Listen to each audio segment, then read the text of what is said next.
Tật phiệp lâu trên lịch pi trong ngày buồn trôi cho năm chân đi mà đo cho nó xa đầm bớt lại bên này nó được stay ấy trong ngày bốn ấy vài bàn stay hàng năng cứ miền này tha nó từ lệ vật tí nữa cứ nơi tầm nan tầm tập tầm đòn trong miền này tha mấy cứ về chia chun chỉ ra để thưa đầm nào bị tịch công nông pin từ ta mình đã khai rư còn láng bị khai mọi tịch công nông pin cứ một miền nhật miền tên trong pu project lịch pi chẳng bây giờ thì dây MP ca bị vọt có đôi chiếc ca cùng nào nơi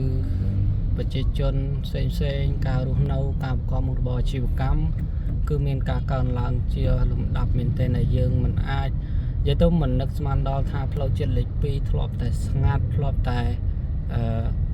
ti xa nâng trả cho sen nó cứ mùi hơi tam nó chết họ si chả lót tại đầy lái chẹt đai ba chợ bón cứ họ si sưng ta họ đây tầm này nó lực nó chết hai chấm pu bạch chia bọt vinh cứ thua đầm nó trao vô tầm mền tèn mền này thaนี่คือมันทางไงบนเตียนนี่ไงทอมันนะก็มีนกาเกาะสเตจิจรานเลยซาปัญมีน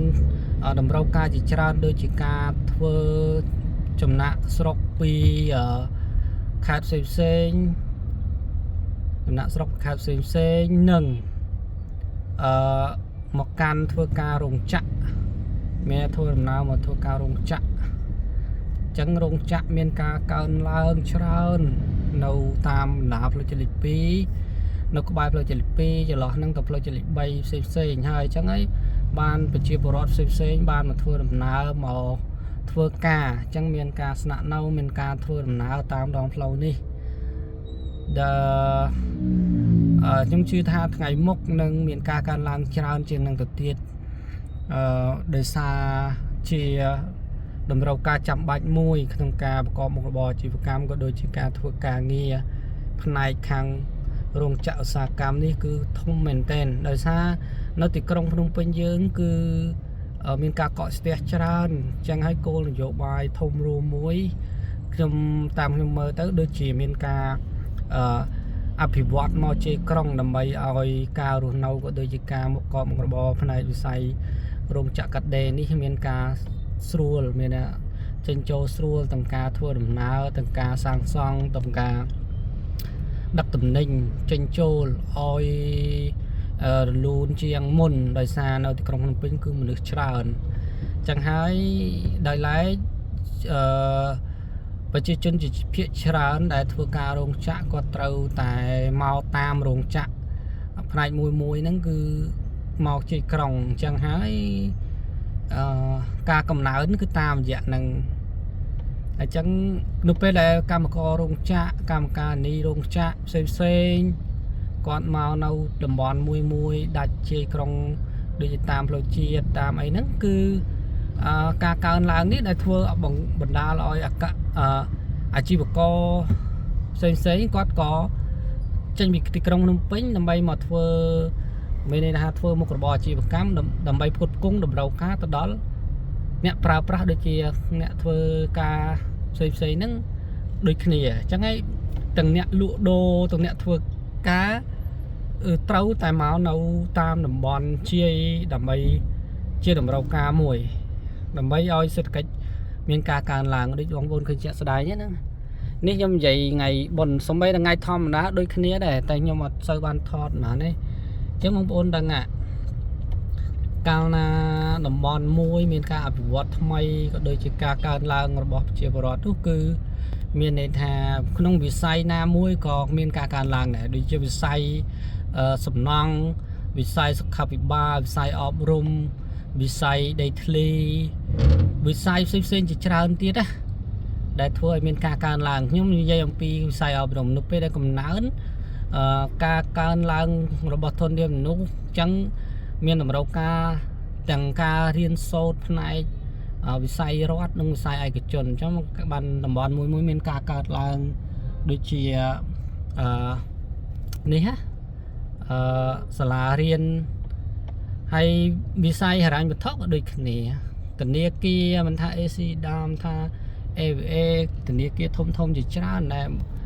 មកដាក់វិនិយោគធ្វើជាការិយាល័យធនាគារនៅតាមបណ្ដាខេត្តហើយមានច្រើនទៀតដូចជាវិស័យសុខាភិបាលមានមន្ទីរពេទ្យរដ្ឋឯកជនហើយមានវិស័យច្រើនទៀតដូចវិស័យដីធ្លីមានការអភិវឌ្ឍលើសំណង់មិនថាឃ្លាំងរោងចក្រឬក៏ផ្ទះល្វែងមិនថាជាអភិវឌ្ឍជាដីឡូផ្សេងគឺមានទាំងអស់ហើយក្នុងវិស័យផ្សេងជាច្រើនទៀតដូចជាវិស័យគេហៅតំណែងនាំចេញនាំចូលគឺមានការដឹកឡានតូចឡានធំជាច្រើនចឹងហើយឲ្យតែមានមនុស្សកើនគឺក្នុងគ្រប់វិស័យទាំងអស់គឺកើនចឹងណាចឹងយើងនិយាយជារួមគឺបែបហ្នឹងហើយមួយទៀតការលក់ដុំលក់រាយក៏កើនទៅតាមនឹងទៀតចឹងណាចឹងឃើញទេខ្ញុំជិះពីទីក្រុងភ្នំពេញមកកាន់ទីរួមខេត្តតាកែវយើងត្រូវធ្វើដំណើររាប់ម៉ោងដែរហ្នឹងបច្ចុប្បន្នភាពប៉ុន្តែបើសិនជាថ្ងៃក្រោយទៅមានការពង្រីកផ្លូវដូចជាមានផ្លូវក្នុងផ្លូវក្រៅគឺមានការអត់ស្ទះចឹងច្រើនប៉ុន្តែខ្ញុំសង្ឃឹមថាថ្ងៃមុខគឺមានការកើនឡើងច្រើនពីព្រោះពីមួយថ្ងៃគឺកើនឡើងជាស្រេចហើយអញ្ចឹងវាតកតងជាមួយនឹងកំណើនជាជនកំណើនសេដ្ឋកិច្ចការបំលាស់ទីពីតំបន់មួយមានការកកស្ទះមកតំបន់មួយទៀតអញ្ចឹងកន្លែងធ្លាប់ស្ងាត់មកជាតំបន់មនុស្សច្រើនហើយនៅភ្នំពេញក៏ច្រើនដែរមានថាមិនមែនថាមកនេះហើយនៅនោះអត់ទេណាគឺនៅតំបន់នោះគឺតំបន់សេដ្ឋកិច្ចធំអញ្ចឹងការបែងមកនេះគឺមានន័យថាវាអាចនិយាយចាត់ទុកថាប្រជាជនថ្មីការរស់នៅថ្មីគេហៅថា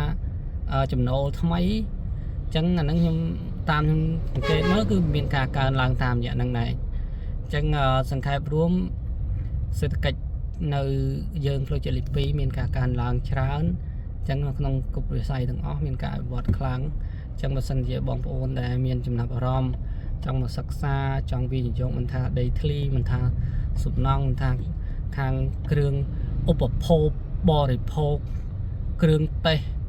គ្រឿងអេឡិចត្រូនិកគ្រឿងយានយន្តគ្រឿងបរិក្ខារផ្សេងបងប្អូនអាចមកសិក្សាទៅគឺ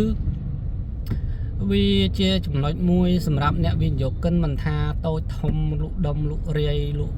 សេដ្ឋកិច្ចធំទេគឺយើងអាចសិក្សាទៅយើងបោះទុនធ្វើមិនថាធ្វើតូចធំទេណាគឺបងប្អូនអ្នកប្រកបមុខរបរអាជីពមិនថាក្រុមហ៊ុនតូចធំគឺអាចរកស៊ីបានហើយអ្នកធ្វើការក៏ដូចគ្នានៅតំបន់ណាមានការអភិវឌ្ឍកាលណាយើងមានបាទការប្រើប្រាស់និយាយថាយើងមានសេវាកម្មផ្សេងដូចជាសេវាកម្មផ្នែកបណ្ដុះបណ្ដាលសាលារៀនហ្នឹងសេវាកម្មទៅលើពេទ្យហ្នឹងហើយសេវាកម្មលើសម្ភារៈពាក់ការហូបចុកការរស់នៅនិយាយទៅសេវាកម្មទីជម្រកផ្សេងហ្នឹងគឺក្តាប់ជារួមនៅពេលដែលមានប្រភេទសេវាកម្មអស់ហ្នឹងគ្រប់សព